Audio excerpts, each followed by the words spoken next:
शुभ सकाळ. चला तर मग आज आपण जात आहोत प्रथमेशच्या हळदीला, म्हणजे माझ्या मामाच्या गावाला. अहो आमचे ड्राईव्ह करत आहेत. Very busy man, always busy. हे कुठे आहे तर हे आहे आमचं पोयनाड घसवडला, आमचं म्हणजेच आमच्या मामाचं घर. चला तर मग आता लग्नाची सगळी तयारी तुम्हाला दाखवतो.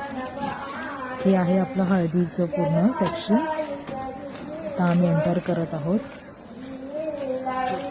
ही सर्व 2018-2019 पासूनची त्याची लव्ह स्टोरी आहे. आणि ही आहे ती हळद बघा.